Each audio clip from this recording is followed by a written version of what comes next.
Nay wa Mitego the True Boy, mmoja katika wasanii ambao wana kipande fulani hivi cha harakati, wanaonekana kabisa kwamba katika upande wa siasa wako vizuri sana. One time anakuja na ngoma ambazo zinaligusa taifa, anaonekana kabisa kwamba ni mmoja katika wasanii ambao ni wazalendo wazuri kabisa.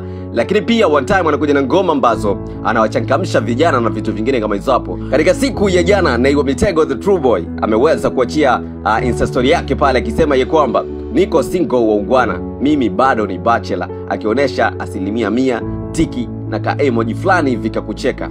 Alisema kwamba acheni kuchanganya nyimbo na uhalisia, lilikuwa penzi la mpito tu, akaonyesha emoji fulani hivi ya kucheka. Akasema, haya mabachelor tuendelee tulipoishia. Akionyesha pia emoji ya kucheka na akionyesha ya kwamba anakuja sasa kwenye kundi la mabachelor, kuonyesha kwamba hawezi akatoka katika kundi hilo.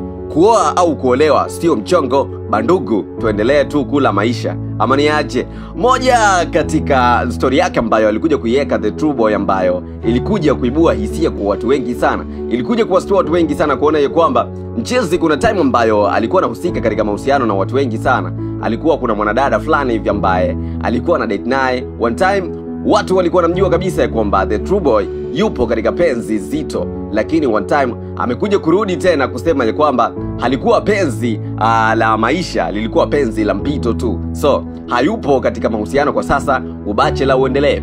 The True Boy Nay wa Mitego aliweza kuachia ngoma zake kadhaa hapa kati ambazo zilikuwa zinaonesha kabisa ya kwamba hawezi kuingia katika mahusiano, hawezi kuingia katika marriage. Moja katika ngoma ambazo aliweza kuzitoa zamani kabisa kuonesha ya kwamba hapendi kuoa, hapendi kuwa na mahusiano, lakini juzi aliweza kuacha ngoma yake ya bachelor. Ngoma ya Sisi Ndo Mabachela ni moja katika kazi ambazo ziliweza kupokelewa na vijana wengi sana, kuonesha ya kwamba hawapo tayari kuingia katika penzi, hawapo tayari kuingia katika mahusiano, hawapo tayari kuingia katika marriage. Moja katika vitu ambavyo vilikuwa vinamshape Nay wa Mitego kama ni mtu mkaksi, kama ni mtu ambaye ni mgumu, hawezi kuingia katika vitu ambavyo ni vipesi kama hivyo hapo. So juzi tu aliweza kuja na hii hapa maneno yake akisema ya kwamba hawezi akaoa kwa sababu kuoa ama kuolewa sio mchongo, akisema ya kwamba tuendelee kula maisha kwa sababu kuoa au kuolewa hakuna mchongo wote ambao utaweza kuokota kutoka hapo. Nay wa Mitego ni moja katika watu ambao walikuwa wanahusika katika michongo fulani hivi ya siasa. Tulimuona juzi